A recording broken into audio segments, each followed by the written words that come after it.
Hi and welcome back to Warframe. Today I thought we'd take another look at the twin gremlins because we've never really revisited these ever.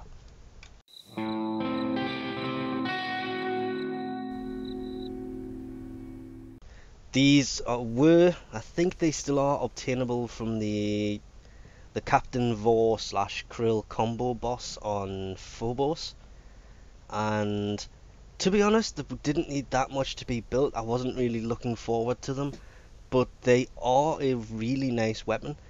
These are actually slated quite a lot by a lot of people because, as you can see, impact, puncture, slash starts with 10 damage. The accuracy is not that good. The fire rate's pretty slow. It's got no crit, no status. It's got a small magazine. These things should technically be pretty rubbish. They came with one polarity, so what we did is we put 3 on here. So we had 3 Vs and a dash, which isn't really that much work for them, to be honest, but at the same time, once you form on them, they become pretty bad. So until you level them up a little bit, you've got to suffer through a really bad fire rated weapon. And then what we did is we added, obviously, Hornet Strike, which is the base damage, Barrel Diffusion, which is 120% multi-shot. By itself, that's a great mod. Lethal Torrent, which is a nightmare mod that adds fire rate and extra multi-shot. Then we added Gunslinger to add another 72% fire rate. They helped so goddamn much with these weapons. They took the fire rate from I can't even remember, 5 up to 11 point something, so it did become much better. And then we basically threw in the max ammo and the ammo mutator. These two are just so you can use them constantly, because these do make a really good weapon with that the 10 damage turning to 89.6 on all 3. And then what we did is we threw in the elemental stuff. Obviously at the minute I've got it set up to corrosive. It will work really well with magnetic as well,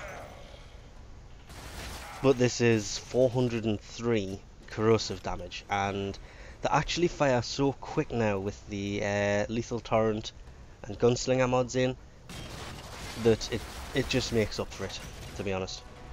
Because a lot of people will turn around and say these weapons are pretty bad because their biggest downside is the shoot bolts, and it's just like the I forgot the name of it, the Boltor Prime, and the pistol version of the Boltor, which has the same kind of name that sounds kind of the same, but it's a pistol version.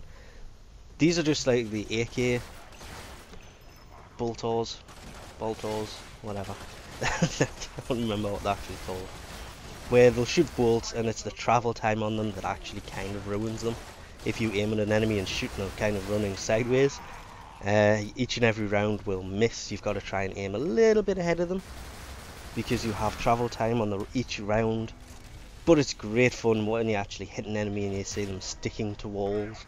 Or if you can slide into an enemy and shoot straight up at them, you can actually pin them to the ceiling, which is also, it's a lot of fun to try and do that, but it's a pain in the butt as well, so I wouldn't recommend doing that all the time, otherwise you'll die a lot.